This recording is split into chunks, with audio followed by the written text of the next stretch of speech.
Hi ಎಲ್ರಿಗೂ ನಮಸ್ಕಾರ. Welcome to my mini blog. ನಮ್ಮ ಮನೆ ಹತ್ರ ಇರೋಂಥ ಒಂದು ಮಾರ್ಟ್ಗೆ ಬಂದಿದ್ವಿ. ಏನಕ್ಕಪ್ಪ ಅಂತ ಅಂದರೆ ದುವಿ ಹಳೆ ಬೈಕು ಚಿಕ್ಕದಾಗ್ಬಿಟ್ಟಿದೆ. ಸೊ ಅವನು ಅದಕ್ಕಾಗಿ ನನಗೆ ಹೊಸ ಸೂಪರ್ ಬೈಕ್ ಬೇಕು, ನನಗೆ ಕೊಡಿಸಿ ಅಂತ ತುಂಬಾ ಹಠ ಮಾಡ್ತಿದ್ದ. ಇತ್ತೀಚೆಗಂತೂ ತುಂಬಾ ಹಠ ಮಾಡ್ತಿದ್ದ. ನಾವು ಅಂದ್ಕೊಂಡ್ವಿ 5th ಇಯರ್ ಬರ್ತ್ಡೇ ಕೊಡ್ಸೋಣ ಅಂತ.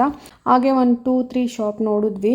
ಅಷ್ಟೊಂದೇನು ಇಷ್ಟ ಆಗಲಿಲ್ಲ. ಮತ್ತು ಇಷ್ಟ ಆದ್ರೂ ಪ್ರೈಸ್ ಎಲ್ಲ ತುಂಬಾ ಹೈ ಇತ್ತು. ಸೊ ಹಾಗಾಗಿ ಬೇಡ ಅಂದ್ಕೊಂಡು ಇನ್ನೊಂದು 2-3 ಕಡೆ ನೋಡೋಣ ಸಿಟಿ ಒಳಗಡೆ ಹೋಗಿ ಅಂದ್ಬಿಟ್ಟು ರಿಟರ್ನ್ ಬರ್ತಾ ಇದ್ವಿ. ಬರಬೇಕಾದ್ರೆ ಪಿಜ್ಜಾ ಹಾಗೆ ಮೋಮೋಸ್ನ ನೋಡಿದ್ವಿ. ಈಗಂತೂ ಚಳಿ ಇರೋದ್ರಿಂದ ಏನಾದರೂ ಬಿಸಿ ಬಿಸಿ ತಿನ್ಬೇಕಂತ ಅನ್ನಿಸ್ತಾ ಇರುತ್ತೆ. ಸೊ ಹಾಗಾಗಿ ಮೋಮೋಸ್ನ ಆರ್ಡ್ರ್ ಮಾಡ್ಕೊಂಡಿದ್ವಿ. ಮೋಮೋಸ್ನ ತಿಂತಾ ಇದ್ವಿ. ಆಮೇಲೆ ದುವಿ ಹೇಳ್ದ ನನಗೆ ಪಿಜ್ಜಾನೂ ಬೇಕು ಅಂತ. ಸೊ ಹಾಗಾಗಿ ಅವನಿಗೆ ಪಿಜ್ಜಾನ ತಿನ್ನಿಸ್ಕೊಂಡು, ಅಪ್ಪು ಬಂದಿರಲಿಲ್ಲ ನಮ್ಮ ಜೊತೆ. ಸೊ ಹಾಗಾಗಿ ಅವನಿಗೂ ಕೂಡ ಪಾರ್ಸಲ್ನ ತೊಗೊಂಡ್ವಿ.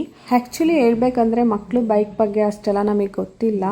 ನಮಗಿಂತ ಜಾಸ್ತಿ ದುವಿಗೇನ ಜಾಸ್ತಿ ಗೊತ್ತು. ಹೇಳಬೇಕಂದ್ರೆ ಸೂಪರ್ ಬೈಕ್ ರೀತಿ ಇರಬೇಕು, ಸ್ಪೀಡಾಗಿ ಹೋಗಬೇಕು, ಮತ್ತು 2 ವೀಲ್ಸೇ ಇರಬೇಕಂತ ಹೇಳ್ತಾ ಇದ್ದ. ಈ ಒಂದು ಹಳೆ ಬೈಕಲ್ಲಿ 3 ವೀಲ್ಸ್ ಇತ್ತು, ಬ್ಯಾಕ್ 2, ಫ್ರಂಟ್ 1. ಸೊ ಆ ರೀತಿ ಬೇಡ, ನನಗೆ 2 ವೀಲ್ಸೇ ಬೇಕು, ಸ್ಪೀಡಾಗಿ ಹೋಗಬೇಕು ಅಂತ ತುಂಬಾ ಹೇಳ್ತಾ ಇದ್ದ. ಇದೇ ರೀತಿ ಬೈಕ್ ಬೇಕು ನನಗೆ ಅಂತ. ಸೊ ತುಂಬಾ ಹುಡುಕಿದ್ವಿ. ಫೈನಲಿ ಅವನಿಗೆ ಇಷ್ಟ ಆಗಿರೋ ಅಂಥ ಬೈಕು ಸಿಕ್ತು.